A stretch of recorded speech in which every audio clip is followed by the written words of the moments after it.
201 Mechanics of Solids. Myself, Ashma Shaji, S3 Civil Engineering, SNIT, Adu. അപ്പോൾ നമ്മളിന്ന് discuss ചെയ്യാൻ പോകുന്ന topics shear stress and shear strain, modulus of rigidity, simple shear, punching shear, lateral strain, poisons ratio, volumetric strain and Burk modulus. So firstly shear stress and shear strain.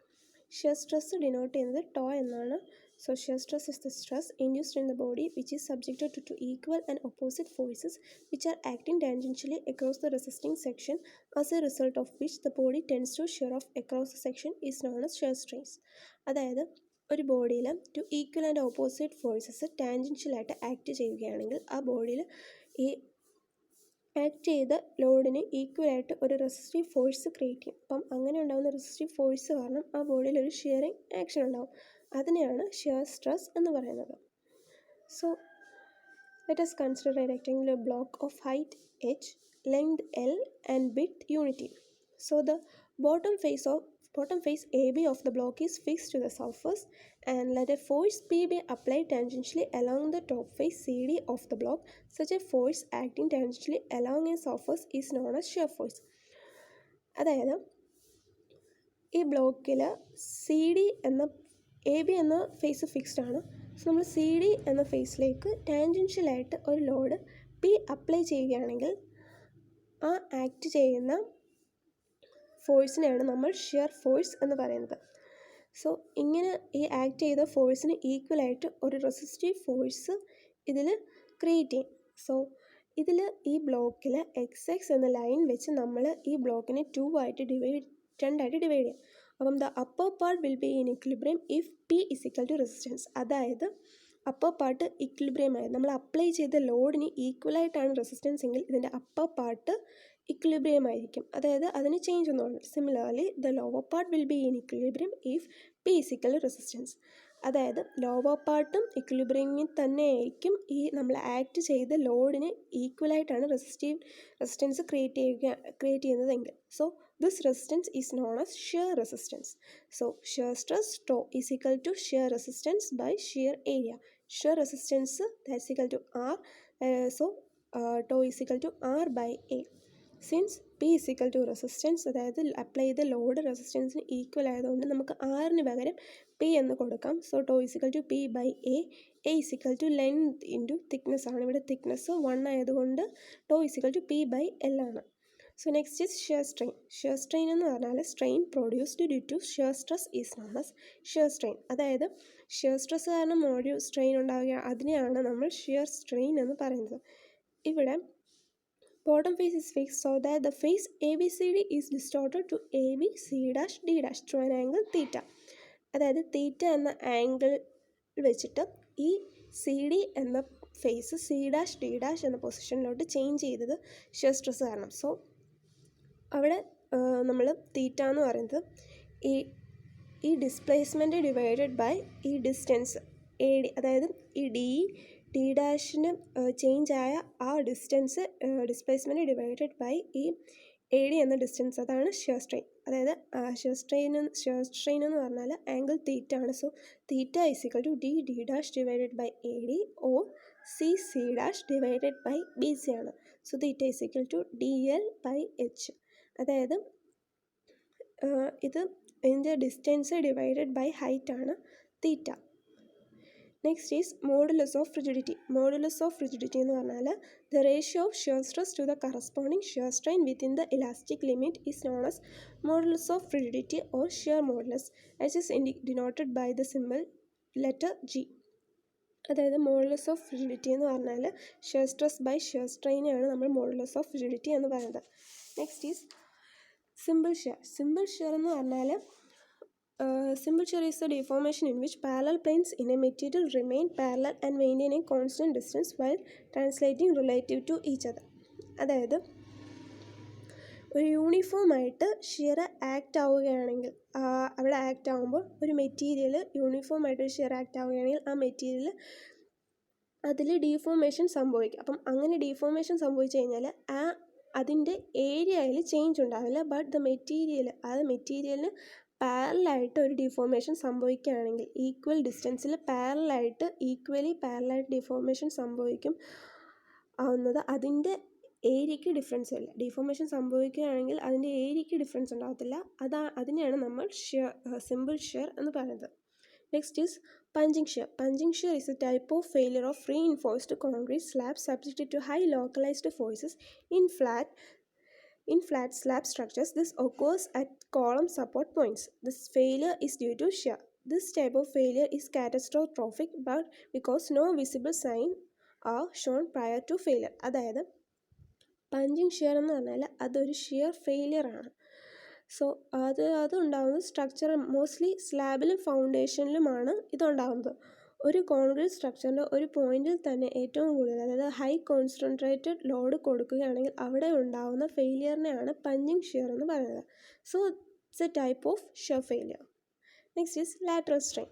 Lateral strain എന്ന് പറഞ്ഞാൽ the strain at right angles to the direction of applied load is known as lateral strain. അതായത്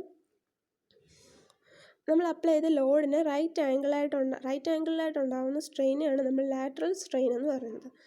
so the rectangular bar length B, breadth B and depth D subjected to axial load P. അതായത് ഈ rectangular ബാറിൽ length B എന്നും breadth ബിയും depth ഡിയും ആണ്. So നമ്മളൊരു lateral strain കൊടുക്കുകയാണെങ്കിൽ, അതായത് ഇതിലൊരു ടെൻസൈൽ ഫോഴ്സ് കൊടുക്കുകയാണെങ്കിൽ ഇതിൻ്റെ ലെങ്ത് ഇൻക്രീസ് ചെയ്യും. അപ്പം ലെങ്ത് ഇൻക്രീസ് ചെയ്യും, ബട്ട് ഇതിൻ്റെ ബ്രെഡ്ത്തും ഡെപ്ത്തും ഡിക്രീസ് ചെയ്യും. അപ്പം അതാണ് ലാറ്ററൽ സ്ട്രെയിൻ എന്ന് പറയുന്നത്. So next is Poisson's ratio. Poisson's ratio denote ചെയ്ത് മ്യൂ എന്ന് വെച്ചിട്ടാണ്. So the ratio of lateral strain to the longitudinal strain is a constant for a given material. When the material is stressed within the elastic limit, this ratio is called Poisson's ratio. അതായത് Poisson's ratio എന്ന് പറയുന്നത് lateral strain by longitudinal strain ആണ്. So it is the ratio of lateral strain to the longitudinal strain. Next നമുക്കൊരു problem നോക്കാം. അതായത് determine the changes in length, breadth and thickness of a steel bar which is 4 meter long, 30 mm wide and 20 mm thick and is subjected to an axial pull of 30 kN in the direction of the length. Take E is equal to 2 into 10 raised to 5 Newton per mm square and Poisson's ratio is equal to 0.3. അതായത്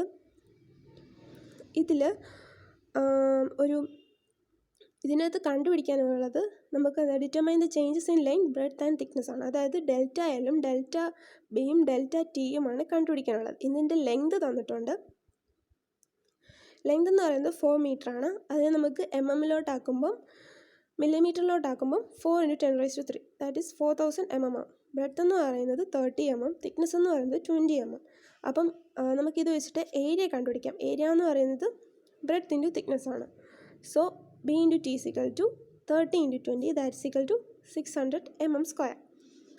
next നമ്മളിതിൽ apply ചെയ്ത ലോഡെന്ന് പറയുന്നത് 30 kN ആണ്. Axial പുള്ളെന്ന് ഇതിൽ പറയുന്നത് ലോഡാണ്. ലോഡിനെ നമുക്ക് P എന്ന് ഡിനോട്ട് ചെയ്യാം. So P is equal to 30 into 10 raised to 3 Newton. Next is Young's modulus. Young's modulus തന്നിട്ടുണ്ട്. E is equal to 2 into 10 raised to 5 Newton per mm square. Poisson's ratio എന്ന് പറഞ്ഞിട്ട് mu is equal to or 1/m is equal to 0.3. അപ്പം നമുക്ക് ആദ്യം strain കണ്ടുപിടിക്കാം. Strain എന്ന് പറയുന്നത് stress by E ആണ്, യങ്സ് മോഡുലസ്. സോ നമുക്ക് ഇവിടെ സ്ട്രെസ്സ് തന്നിട്ടില്ല. സോ സ്ട്രെസ്സ് കണ്ടുപിടിക്കാനുള്ള ഇക്വേഷൻ എന്ന് പറയുന്നത് ലോഡ് ബൈ ഏരിയ ആണ്. സോ നമുക്ക് സിഗ്മയ്ക്ക് വരാം, സ്ട്രെസ് എന്ന് പറയുന്നത് സിഗ്മയ്ക്ക് വരാം load by area, P by A substitute ചെയ്യുകയാണെങ്കിൽ so E is equal to P by AE.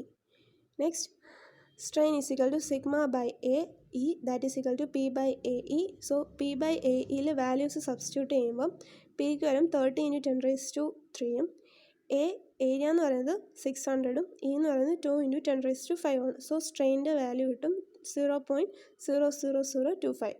അപ്പം സ്ട്രെയിൻ എന്ന് പറയുന്നത് that is equal to strain എന്ന് പറയുന്നത് change in length divided by original length or change in dimension divided by original dimension ആണ്. So longitudinal strain എന്ന് പറയുന്നത് change in length divided by original length ആണ്. So നമുക്ക് longitudinal സ്ട്രെയിനിൻ്റെ value എന്ന് പറയുന്നത് ഇതാണ് 0.0025.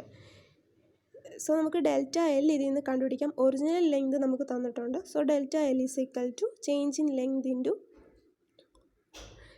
Length is equal to original length into longitudinal strain. So delta L is equal to 1 mm ആയിട്ട് കിട്ടും.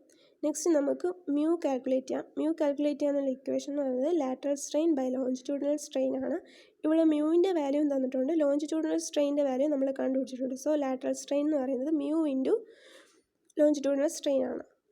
So lateral strain is equal to 0.3 into 0.00025, that is equal to 0.00075.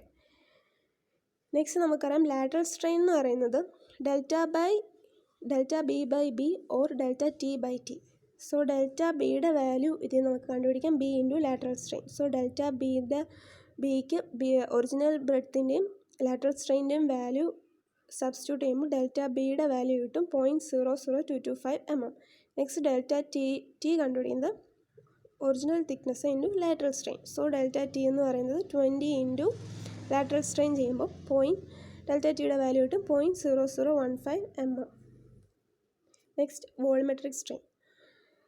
So strain എന്ന് പറഞ്ഞാൽ നമുക്കറിയാം change in dimension divide by original ഡയമെൻഷനാണ്. ഇവിടെ volumetric strain എന്ന് പറയുമ്പം change in volume by original volume ആണ്. So the ratio of change in volume to the original volume of the body is called volumetric strain. That is when a body is subjected to a single force or a system of body is called volumetric strain. So EV is equal to change in volume by original volume or dV by B. Next is bulk modulus. Bulk modulus denote ചെയ്യുന്നത് K എന്നാണ്.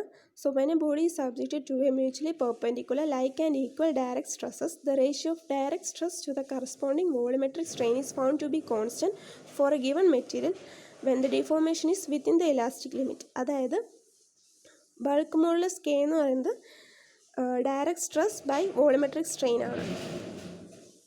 Thank you.